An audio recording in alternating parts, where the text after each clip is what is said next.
Whoa, whoa, whoa, whoa, what's good, A-Push people? We're talking about new mass culture today. With a little Louis Armstrong in the background. We'll get to him a little bit later. Right now, what our focus is trying to find out in the 20s how this new mass culture developed. What caused it?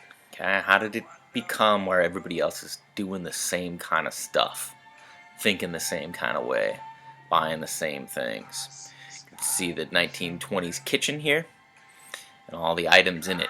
Right? It's going to come about for all these inventions that happened in the 20s. And then eventually we'll get to talk about movies and music and Louis Armstrong. But it's a wonderful world. Alright, consumer culture. Here's what defines it. You get all these new opportunities and all these jobs available. Declining costs of products. Things are cheaper. Things are affordable. We talked about cars last time. How that shapes the way people do things. The rise of consumer goods. Things that people could buy. Things that could be improved upon. You could buy new stuff to replace the old stuff. Credit and loans. If you don't have enough money, you could borrow it. Or you could have layaway systems or these buy on credit plans that we talked about last time too. $1 down, $2 down, $5 down, pay it off over time. We're going to look at advertising today and how that creates desires for people. We'll look at the different styles of advertisements. Department stores we talked about in the industrial era, and you'll see the rise of department stores in the 20s. Shopping, people collectively going and buying similar products. The rise of leisure activities and vacations. We talked about the camping craze because of the car. So we'll see more people looking to use their non-working hours for fun and play. Here is consumerisms. Workers have more money to spend. You could get those installment plans. All kinds of new products. We'll look at some of these. Refrigerator, washing machines, vacuum cleaners, fans, razors, mixers. And this glorification of consumption. Like, if you don't have it, you need it. Somebody else is doing it, you got to do it, right? And the emerging brand names that come about that create a national market for these products rather than just local products being made. Here's some. Frigid air. Frigid air. Literally like cold air. That's what it is. This is your early refrigerators. These people are fascinated by it. Look, it fits right there in with the rest of the kitchen. Looks like a cabinet.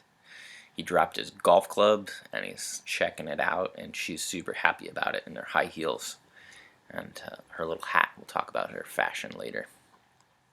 But 1926, you can get an electric refrigerator, $285. Might just look like that though. Here's a lady that is not having that much fun doing her washing and cleaning, right? If you watch SpongeBob, like SpongeBob goes through that wringer thing. So you wash the clothes and then you wring them out and then you hang them up. But not in the 20s. In the 20s, you got the gyrator washing machine. You throw the clothes in there and you don't have to wash it yourself, right? I just use my six-pack abs to use it as a washing board, but still kind of do it the old way. But they do have these things called washing machines in the 20s. There you go, $81. This one sucks. It's a vacuum, so literally it sucks. Not that it was bad, but that's just how it cleans. So suction sweeper, right? Instead of sweeping by hand, this thing just sucks up all the dirt. Toaster. I don't know if this one's false advertising or not. Everybody usually thinks this is pretty cool, but it looks like it's toasted in places that the iron metal is not touching. So maybe they flipped it over. I don't know. Here's a combination stove. So you got wood, gas, or coal that this thing's going to use. You can see these are the burners there on the top there. And underneath you got the door that you can throw something in and cook it inside. All right, so let's talk about advertising. What does advertising do to create this consumer culture that is connected to this mass consumerism of the 1920s? Exiting out of World War One, okay, you had the standardization set forth by the American government for goods, right? Especially those war materials. Okay? Businesses pick up on this standardization and use it then to reshape society within this consumer culture of the 1920s. So they saw the success of the CPI and its effectiveness of shaping society, and they're going to do that then within their advertising. So the purpose is to create a demand, right? Why would you need this thing? Make people want it. Here's ways in which they did it and still use today. Consumer well-being. It's going to make your life better. You need it because it's going to make it faster and easier than doing it with something else, some other machine, or doing it by hand, right? It's popularity. Look, everybody else is doing it. Bandwagon, same thing. Or you have these celebrities that endorse it and say, look, I use this product and you like me, so therefore you should go buy this product. And then the most common or famous of them all is some sort of sex appeal within the product. So let's see what you can find as I show you some of these 1920s advertisements and which method they are using within it. Okay. First, let's talk about how they got these things out, right? They don't have TV, they don't have the internet, there's no Snapchat or Instagram or IG as you young people call it. So they're using magazines, they're using radio, billboards, and then when they started mass producing movies, getting those advertisements in movies, and celebrities would endorse them products and stuff within movies, and then sports. Okay, so a lot of these still used today, and we have new avenues or new mediums that allow for advertising as well. Okay, let's talk about brand loyalty. Okay, so you have this emergence of brands, these national brands that come about during the 20s, and you'll recognize some of them when I show you these products. But today, right, you have brands that you might be loyal to, and you may not know it, or you might kind of know it. But think about when they got you. Like, when do these brands get you? They get you when it's important to be able to fit in, right? And think about, well, when do I need to socially kind of fit in? It's probably in middle school. Like elementary, who cares? You're just out in the playground just having fun. But middle school, then people are like, oh, that's not cool, or that is cool, and I need that. So specific brands might become things that you're attracted to, either because they're cool or because they make your life better in some way during your middle school and high school years. So when I was in middle school, these things, the Air Force by Nike, these were the shoes. You had to have these shoes. And I was lucky enough to be able to have these shoes.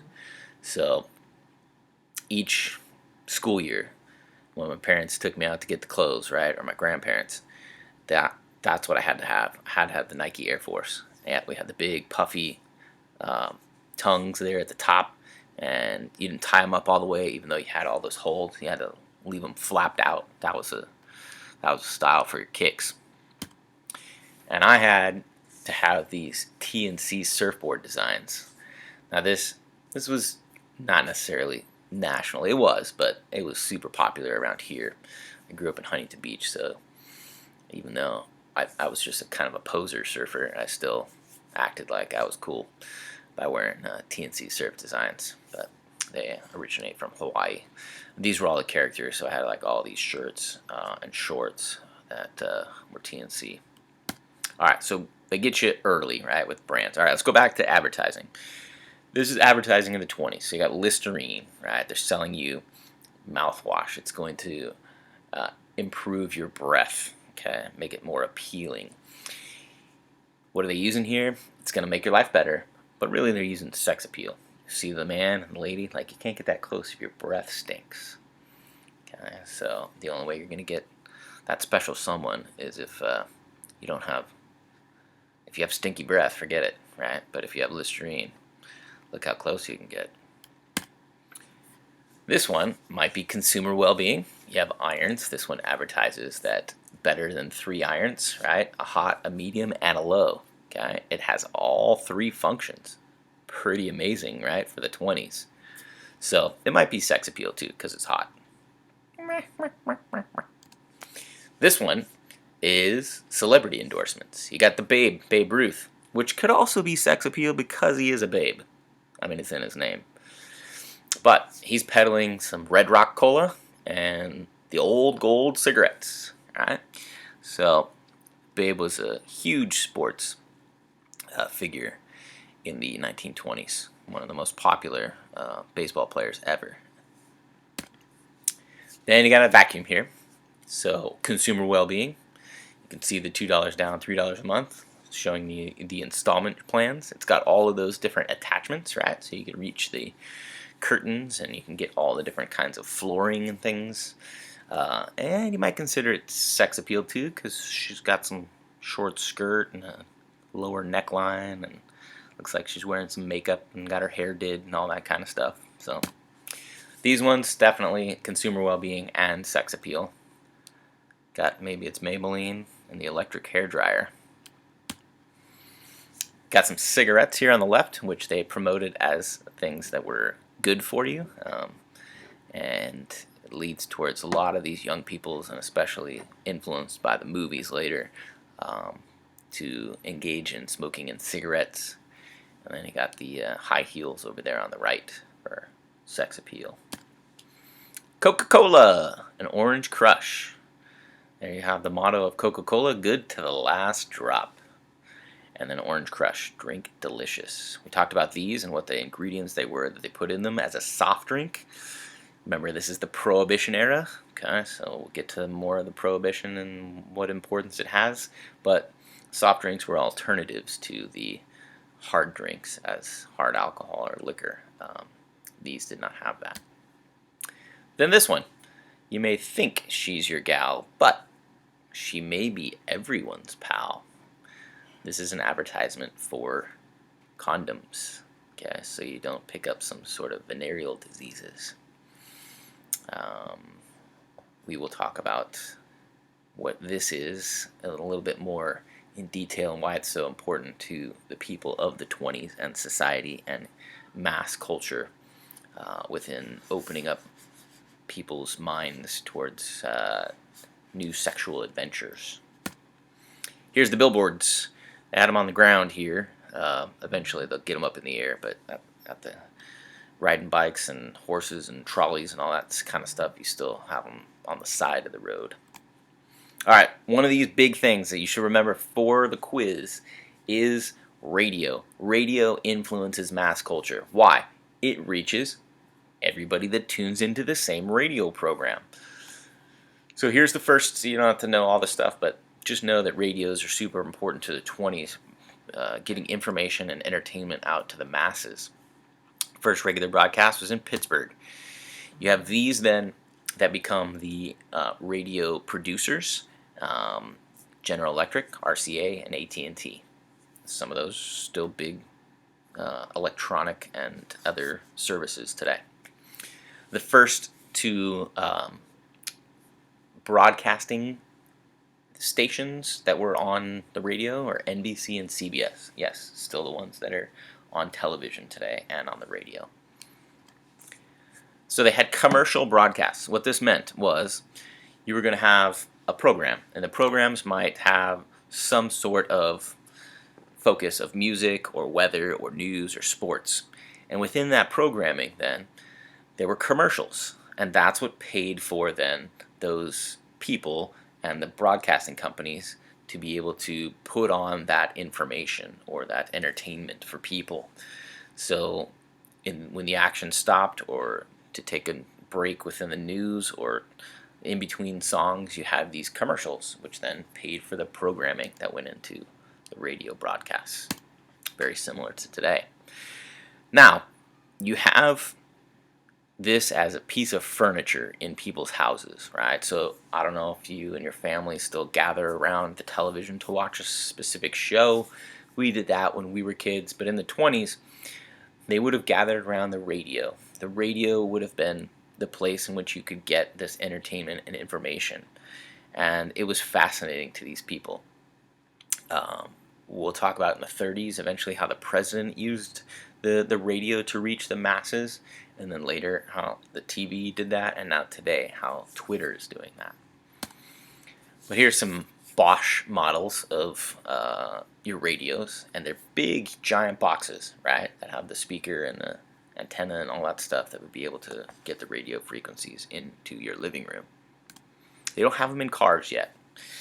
So one of the programs that you could find on the radio was about music, and the 20s is all about jazz. So jazz, it's known as the Jazz Age. Jazz will become the big mass interest of people that defines this generation or this decade of the 20s. You get swing dancing, and you get something known as the Charleston. This YouTube video I can't show you because it's gonna, like, copyright things won't let me do it, but I'll put it up in a link attached to this so that you can check out what the Charleston looks like. And you can see the fashion and things that they did with dancing, right? But you have music and you have dance, and all across the country, kids, people, listening to the same music and dancing together. That's going to reshape their patterns of behavior. They're gonna the choices that they make. Those are going to have an effect, not just locally, not just isolated within cities, but all across different parts of the country, and going to influence then mass responses to it. Here's the Charleston in pictures. Again, I would suggest you check the link to find the video that'll show you the Charleston and the Peabody and some other dances that they had. They had fads during the 20s. One of them was the dance marathons. We'll get into some of the other fads later. But here, Homer Morehouse in 1923 died after dancing 87 hours without a break. So these became extremely popular. It was something to do. And they could offer prizes, and it was a gathering, right? And it was an event that people could participate in.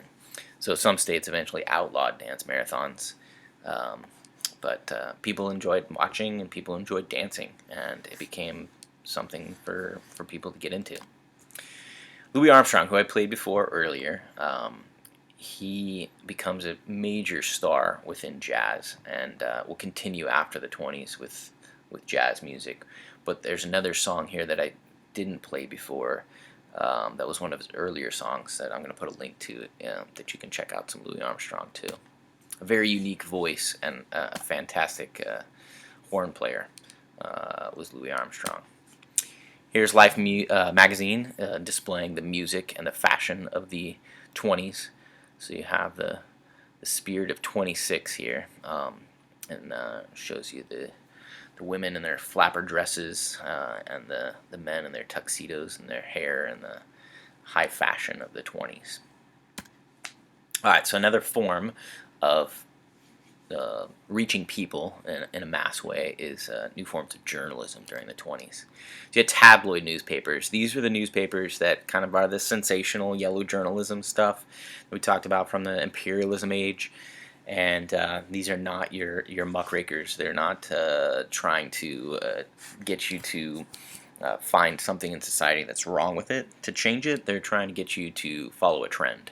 They're trying to interest you in something that may be exaggerated. Okay? So a lot of these appealed to the uneducated, immigrants, and poor because of the pictures, right? A lot of these had headlines and pictures with articles, and so you could get just a little bit of what these stories were without having to actually read everything. There were gossip columns. A famous one was by Walter Winchell.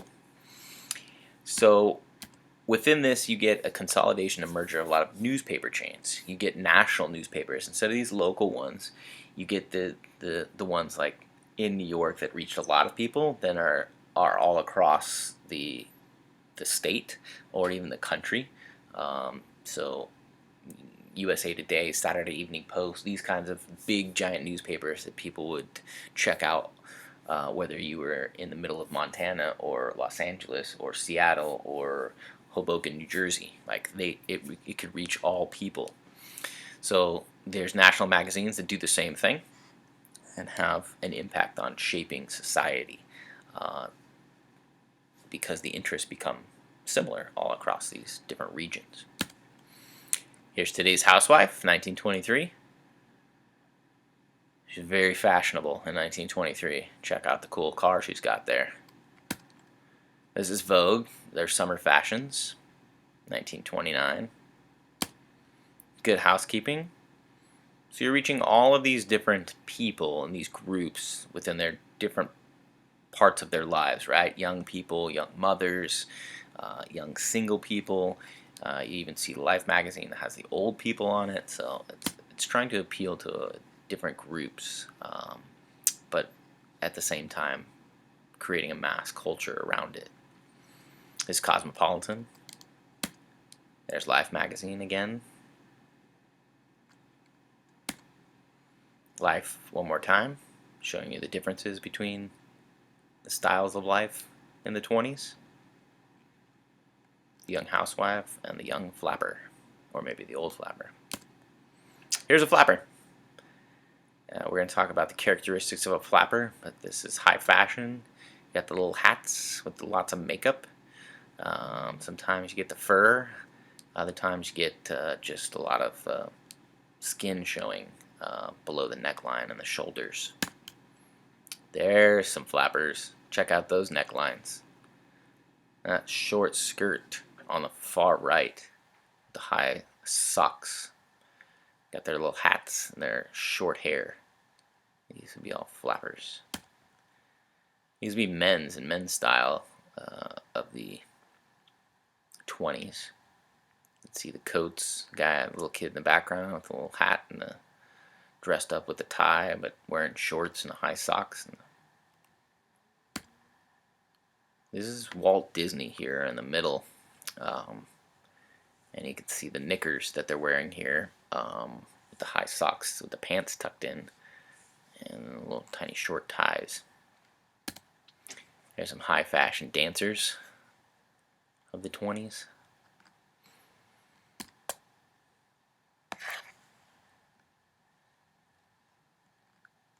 Some older gentlemen wearing their ties and hats. There's some ladies. These would be longer skirts, not the short flapper skirts, but still very similar look from the hair and the face with the makeup. Smoking cigarettes was cool for flappers. They like to smoke. Very distinct feature of flapper women. Here's some more guys. Their shorts and high socks. Alright, let's talk about movies. Movies influence you, they influence me, they influence society, right? We look at people, we're entertained by them in some ways. We're fascinated by who they are, what they look like, what they say, what they wear. All of those things influence then massively our society on a whole. So let's look and see what it does for the 20s. Originally you had the Edison company, right, because of the motion picture camera that they created, dominated, and it got broke up by the government, the Sherman antitrust laws. And then these theaters that were vaudevilles decided that if you could record it with a motion picture camera and replay it, then you wouldn't have to pay the vaudeville performers night after night. So that's what they did. They started making these short films, and they charged 5 cents to come and see these movies, and they were referred to as Nickelodeons. Here's some examples of these. This one was 8 minutes long. Edwin Porter's The Great Train Robbery, 1909. Alright, so eventually you get a shift away from New York area in the East Coast, the Upper East Coast, to Hollywood. And yes, that's the original sign back there. Hollywoodland is what it was until it fell apart, and then they just rebuilt it and kept it as Hollywood. But you need to know this for the quiz. You should know why the movies end up moving towards Hollywood. Here's the things. Climate, okay, the weather year-round, rather than the Upper East Coast having a bunch of snow and colder climates. So the geography, there's things that are the ocean, the beaches, the mountains, the deserts. There's all kinds of stuff that you could access um, within a very short amount of time to be able to have settings for your films. There's a large labor force willing to work for low wages. We're going to get into some of the Mexican migration in some of your documents and talk about the labor forces that existed in the 20s in California. And there's tons of open land. Los Angeles was a port, that's it. It was a city, it had people in it, but outside of Los Angeles, like, there wasn't much in the 20s. So tons of open land used for all kinds of movie settings. All right, so then you have major studios, still major studios today. You don't have to know these specifically, but you might recognize some of them. MGM, Warner Brothers, Paramount, 20th Century Fox, Columbia. So most of them were owned by Jewish immigrants coming from the East Coast and then creating these movie studios that we still use out in Hollywood and Los Angeles and Burbank today. There's some movie palaces. You might recognize these too. So this is where the famous and premieres and still a lot of those happen today, but this is where you wanted to be seen, right? In the 20s was going to a specific style of theater. So this was the Egyptian-themed movie theater. This is the El Capitan Theater, still around. And this is Grauman's Chinese Theater, right? So they all have a distinct features that would attract people to come into these movie palaces. All right, the stars, you should know some of these people. You might recognize them, and I'll put a link to one of their...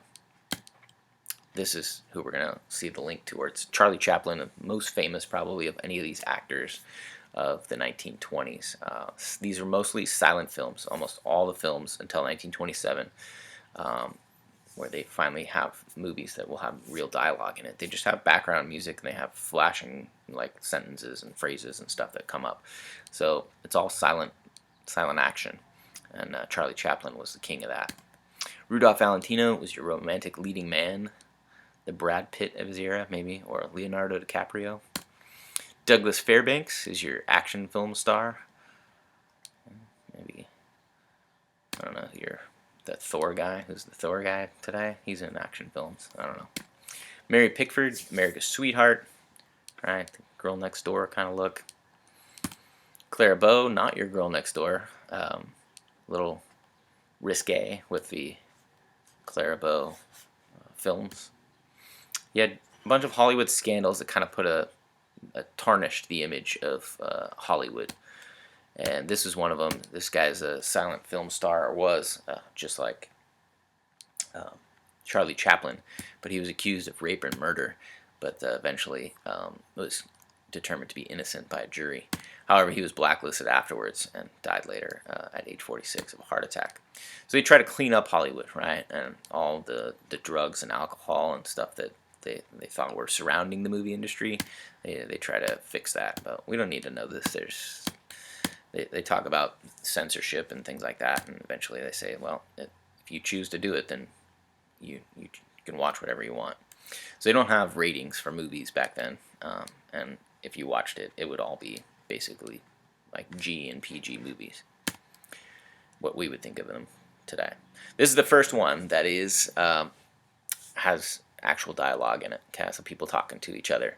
It's known as The Jazz Singer, and Al Jolson will become a famous singer and actor in the 1920s. So first movie with words. Going to the movies, these are the things you got to see. Feature film, B-movie. So sometimes you get these, the longer films, right, with a feature, that's what you went to go see. And then they presented some sort of cheaper movie that was shorter, that was not as popular. Short subject movies existed, and cartoons happened. So you have Disney with Mickey Mouse in 1928. You had newsreels, which then presented the government side of what they wanted you to know, right? Used a lot of propaganda and newsreels, like stemming from World War I stuff, and then the previews of what's coming next. All right, so sports is the next section here with the mass culture that we're talking about. These athletes, then there's no TV. You can't just go to your living room and watch these. You'd have to go and find them to be able to see live sports or read about them in the newspapers and magazines and things like that, or listen to them on the radio. But those were the only ways you could access the sports. So golf was popular, and Bobby Jones was the best golfer of the 20s. Boxing was extremely popular. These were big events. So Jack Dempsey was the heavyweight champion during most of the 20s. Swimming for females, Gertrude Ederle. I think I have some pictures of these people coming up. And then baseball, the most dominant sports athlete of this time, professional sports, would have been Babe Ruth. But then there was another guy that was really good at everything, and he was Jim Thorpe. Olympics and those kinds of. He played football in college and ran some track and stuff like that. So why is sports popular? Why does sports matter in the 20s, right? Your local heroes, yeah. Now you have these national heroes, right? Your political figures that everybody knew about, like now you have like somebody that can do amazing things that nobody else could do, right? So these represent something of the modern era of the 1920s and beyond. It says like, I know who this is, and he's the best or she's the best at it, and I want to watch them compete.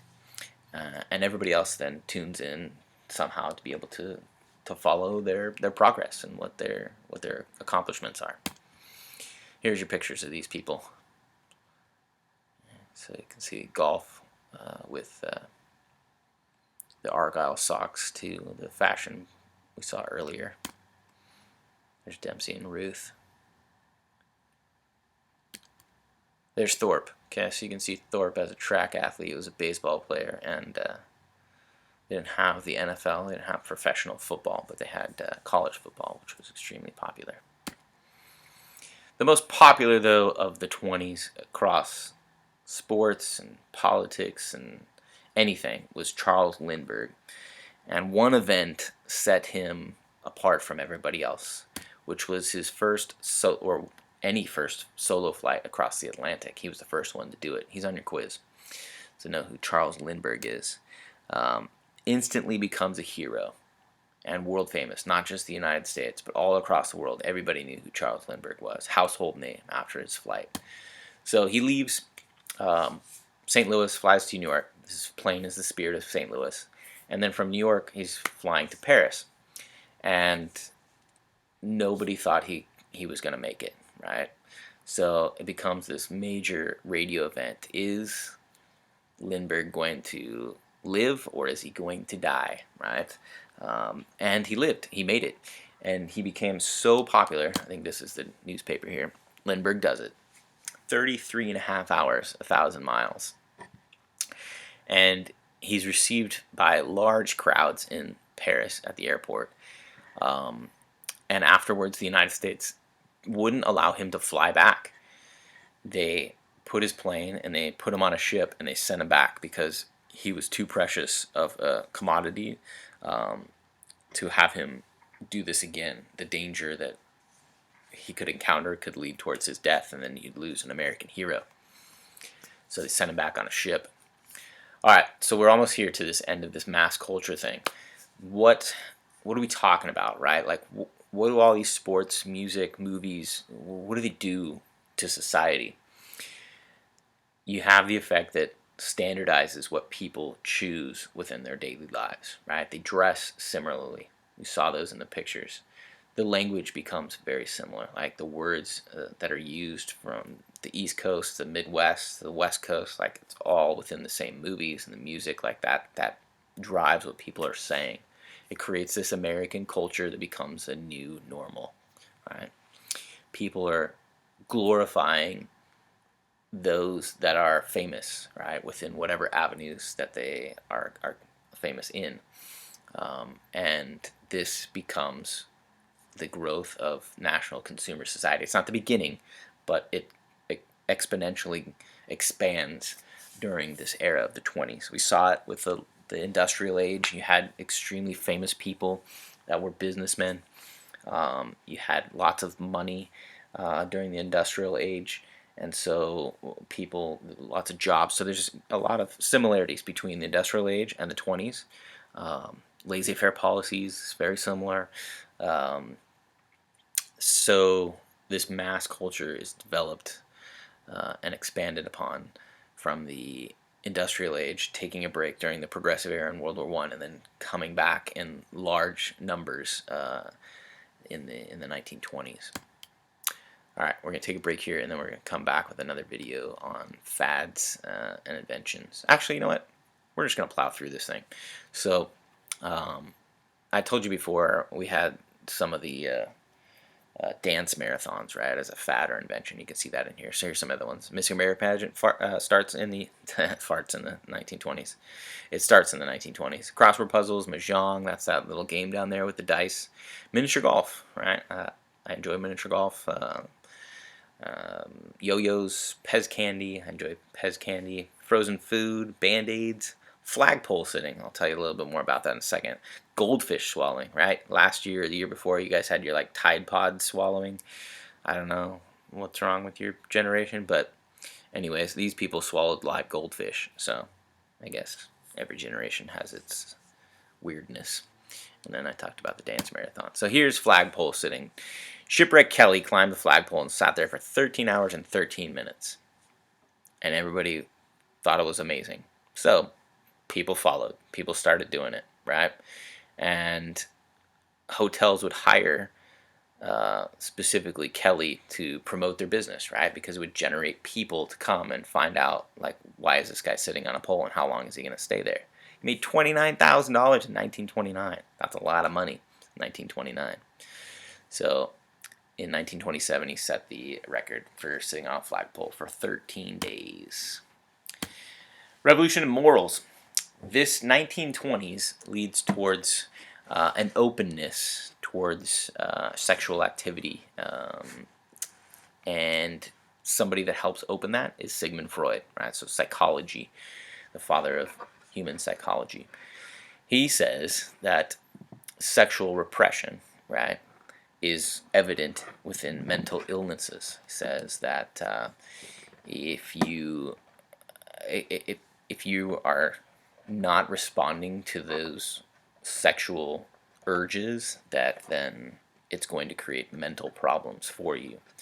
So within this, he's opening the minds of people that had, from previous traditional society, said that you don't talk about sex and it's not done outside of marriage, and this then leads towards decreasing the stigma of sin from sex. What contributes to this? The music, the jazz, right? The closeness of the dancing, the cars. You get into your Model T, you drive off with that special someone, you're alone, right? The movies, you see these sexy people, right? And the attractiveness that they have between them, and you want that in your own life. And then we looked at that advertisement for the contraceptives before, which then influences and encourages premarital sex. I'm wondering, like, why are we talking about this in history? It has a lot to do with the changes of people's patterns of behavior, and will change then the dynamics of all kinds of stuff, including families. So let's talk about that. Traditional values, right? Scandalous to see ankles on a woman, right? That on the right there, the picture, covered from head to toe. All you see is the face. Okay. Makeup, if they used it, that was a sign of prostitution. Mostly white, middle class, Protestant. They didn't like any changes. They want to keep what is their image. Right? Women wore corsets and petticoats. That's what they got there on this on the right. Men only pursued women that they intended to marry. Imagine that, right?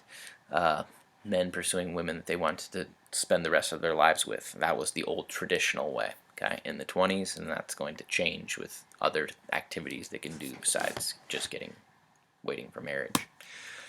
Made clothing at home, right? These women made their own clothes. Public displays of affection were more acceptable within this new America in the industrial age, and especially in the 1920s. Casual dating, just, having fun, right? Instead of just trying to find somebody that you're going to spend the rest of your life with. Dances like the Charleston became more sexual or sensual. women became to cut their hair shorter, and they called it bob. Women began shaving, and they stopped wearing corsets and petticoats and started wearing flapper dresses that emphasized straight boyish figure. So that was what was considered more rebellious and within this um, sexual revolution of the 1920s, which we'll see expanded in the 1960s. But here at the bottom it says, instead of meeting on the front porch under the watchful eyes of adults, our young people are now traveling to the next town or city and spending long hours together in what are virtually private rooms on wheels, talking about cars, right? So major changes to society are happening, and changing mental approaches towards life as well, with these new technologies that are around them and influencing them. So this new America, lower necklines, spaghetti straps, showing the shoulders and the necklines. Cigarettes were cool. Makeup becomes more mainstream. Greater access to birth control. The younger people are less religious, ethnically diverse, and challenge these traditional values. Consumerism, buy clothes and goods in stores, meeting places, places to hang out. Urbanization led to more anonymity, right? You could get lost in the city. In a small town, everybody knew who you are. They knew who you were with. They knew what you were doing. In a city, you could get lost. Nobody would know. You buy store clothes instead of making it by yourself. All right, so here's the flapper. You should know the flapper for your quiz. Bobbed hair, that's a short haircut. They were younger. Not always, but that's generally. They used a lot of makeup.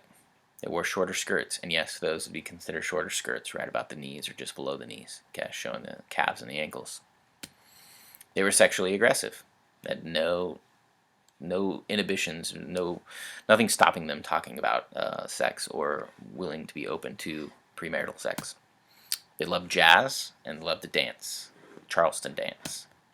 Smoked cigarettes and they drank alcohol. Okay, these are your characteristics of the flapper. You should know what these are. Redefining women in the 20s. Here's some flappers showing off their legs. There were African American flappers as well. It wasn't just for white people.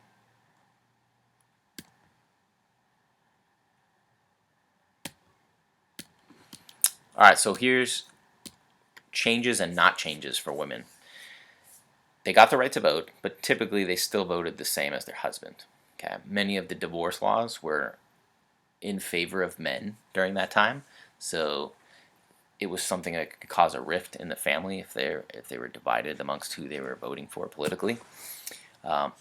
Mothers and homemakers are still common. That's still what most of people for women in the middle and upper class are doing. City jobs, still domestic, clerks, nurses, teachers. Those are really the only things that they're allowed to do. In the 20s, though, you do see some of those divorce laws change. And you see divorce rate then increase from 1 out of 8 to 1 out of 6. Now, that's interesting because you might be like, well, that's why would you want higher divorce rates? And you don't. But in the previous eras, you would find women that would be stuck in these marriages that they didn't want to be in because of mental abuse, physical abuse, abusing their children, but they couldn't get divorced because then they would lose all that stuff, right? Most women were married other people for other reasons than love in the previous eras.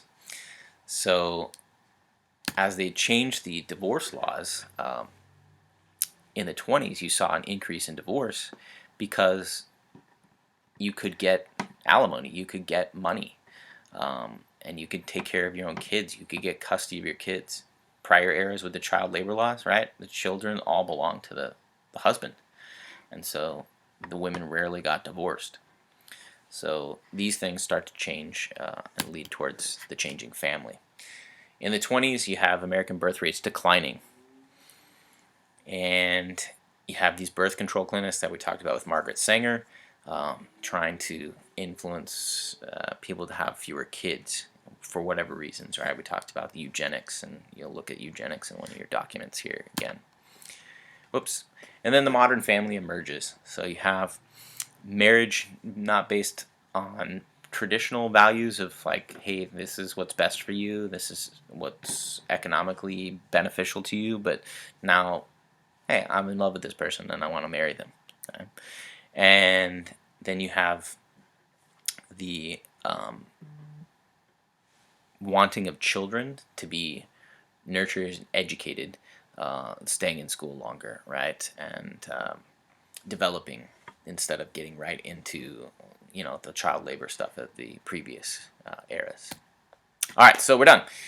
Here's your discussion and summary. What are the causes of the new mass culture, and what are the effects of the new mass culture of the 20s? Think about the movies, think about the radio, think about advertising, think about all of this stuff that is reaching all kinds of people all across the country, and what is it doing to reshape or change their lives, and how does that create then a culture, a new culture in the 1920s for the United States? All right, see you next time.